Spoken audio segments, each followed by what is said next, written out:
Sleepovers were always better in the summer when I was younger. That was always the time of year when we either got to stay out later or sometimes even go backyard camping, which meant staying out all night. Now, backyard camping might sound fun and seem harmless considering you stay on your own property or on your friends, but there's still a lot that can go wrong. I learned that the hard way when I planned a small camp out with 3 friends of mine, Nick, Henry, and Andrew. We set up 4 single tents and placed them all around a small fire pit that my parents set up a few years before, and at first, everything was awesome. We played a few yard games while the sun was up, and as it went down, my parents had a small barbecue for us followed by s'mores. On paper, it was the perfect summer night. But as the night continued and my parents went inside, things slowly started to change. We decided to tell each other some urban legends that we had heard of, and sure enough, one by one, we each freaked each other out and started to actually get the creeps. Eventually, we decided to cut it out with all the urban legends and tried to lighten the mood by talking about some shows that we were all watching at the time. And even though we all acted like we were fine, I could tell that we were all still a bit on edge. After a while, we all started to feel a bit tired and decided that maybe it was time to get some sleep. I sprayed the hose on the fire to make sure that it was out, and then one by one we all went into our respective tents. It was quiet for the first few minutes as we all tried our best to shut our eyes, but my brain was still going a mile a minute thinking about the stories that we were telling each other earlier. That was when I heard Henry whisper from his tent, "Hello?" I wondered who he was talking to, but then he whispered again, "Guys, do you hear that?" In unison, we all answered no and wondered what Henry was talking about. But as soon as we finished talking, we heard the sound of footsteps walking in between our circle of tents near the fire pit. I tried to calm everyone down by telling them that it was probably just my dad, and then I called out hoping that my father would respond. But there was no answer, and the sound of footsteps was gone. I called out for my dad again, and again he didn't answer. That was when I heard the sound of whoever it was walking again, only this time, they were headed right toward my tent. I heard the sound of the tent material crinkling, and I held my breath as the zipper started to open up. I let out a loud scream as a head popped into my tent that I didn't recognize. Instead of being my father like I had hoped, I was staring into the darkened eyes of an elderly woman that I had never seen before. The sound of my scream clearly upset her as she quickly crawled into my tent, lunging toward me. I kicked and pushed her back as I tried to scramble away, but there was no place for me to go. The woman grabbed onto me and began matching the sound of my screaming with her own as if she was mocking me. The more I looked into her eyes, the less human she seemed to be. It was like her mind wasn't there. Thankfully, the sound of all of us screaming in the backyard got my parents' attention, and my dad rushed out to see what was wrong. He grabbed the woman and pulled her out of my tent as he yelled for my mom to call the police. The police showed up and ended up arresting the woman, who we found out had some form of dementia. She apparently had gotten out of the home that she was in without the nurses realizing it and wandered more than 2 miles until she found my backyard. It wasn't often that I was allowed to have friends over at my house, but whenever I was, we always had a blast. There was only one exception, and that was on a night when my mom and dad weren't going to be home until very early the following morning. That was actually the only reason they agreed to let me have my friend Oscar over. It was because they didn't want me to be by myself at night. And there's a good chance that decision saved my life. It was a bit of an unusual situation because my parents typically had alternating work schedules, with my mom working during the day and my dad doing overnight shifts. But my mom had to cover for a coworker that night, so neither of them would be home until around 3 in the morning. Oscar took the bus back to my house after school let out, and when we got there, the first thing we did was start making some ramen to snack on before we started playing some games. We played a co-op game that the 2 of us started the last time he came over, and as always, the time began to fly. I remember looking out of my bedroom window and being surprised that it was already getting dark out. I asked Oscar if he wanted to have some dinner, but we decided to keep playing for a little while, and again, we lost track of time. We probably wouldn't have eaten at all that night if I hadn't heard a strange tapping noise coming from the kitchen. It was while we were playing, but I could have sworn I heard a tapping noise coming from the kitchen, and I thought that maybe the sink was dripping or something. So I told Oscar that I was going to grab us something to eat while I checked out what the noise was and made my way into the kitchen. As I walked through the hallway, I expected the noise to get louder, but instead, it was as if the strange tapping just stopped. I listened for it again as I entered the kitchen, but when there was nothing, I decided to start making some sandwiches for us.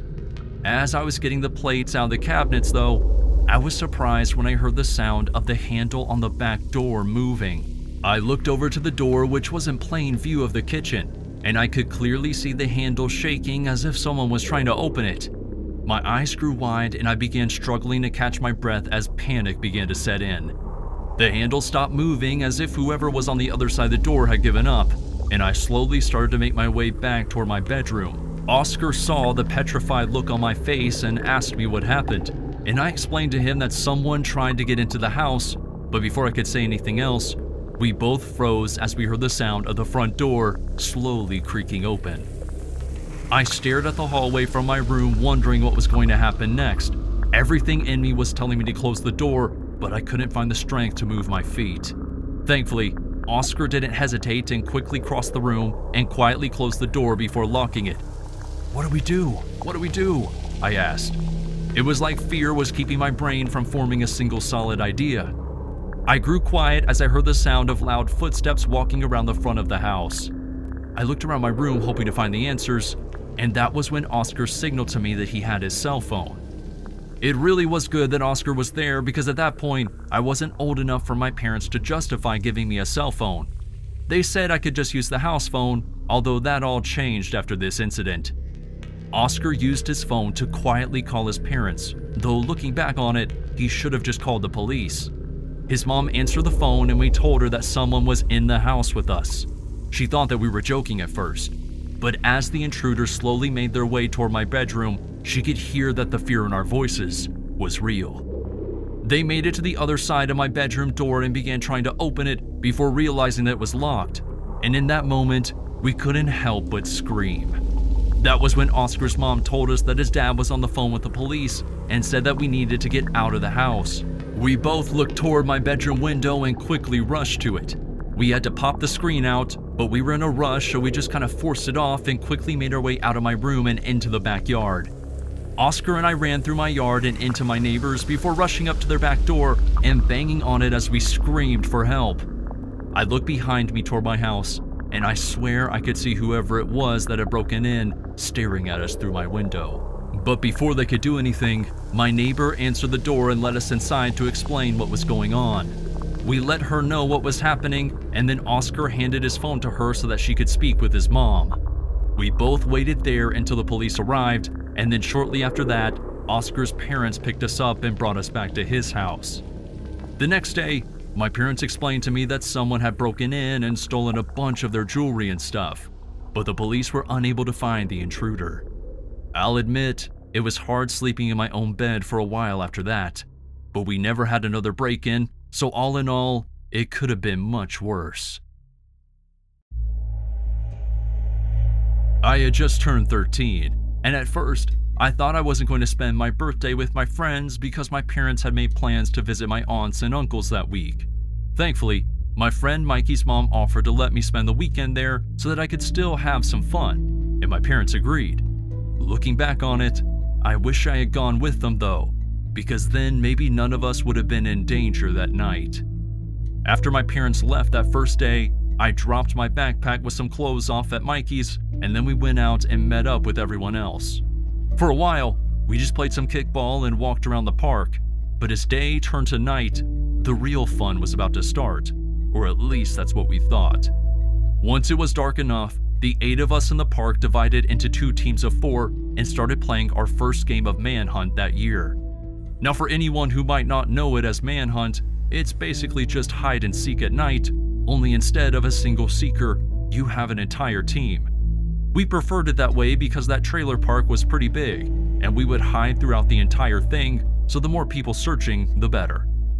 I was on the team that was hiding first, and we ended up playing a few rounds. But as the night went on, some of us started noticing some strange things as we moved around the trailer park. By that point, it must have been around 11 p.m., and while hiding, my friend Derek and I were hiding in a tree toward the entrance of the park, and we noticed a panel van pull in that we didn't recognize.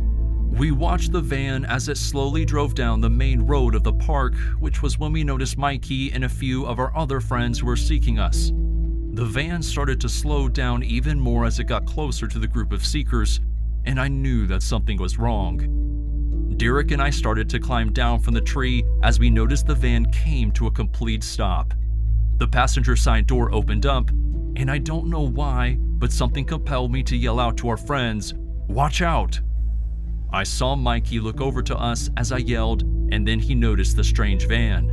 I was happy to see that he, along with the rest of our friends, quickly began running through the yards in the trailer park back toward their house. What I wasn't happy about was the fact that Derek and I could now see that the van had started to reverse and drive back toward us. We both took off running through the grass, but before we could get into one of the yards and away from the van, it stopped. This time, the passenger jumped out and started running onto that grass and in our direction. Derek and I continued running as fast as we could, and now with each step that we took, we were yelling out for help. All we could do was hope that we either got back to Mikey's house or someone else heard us and came outside before the man chasing us caught us.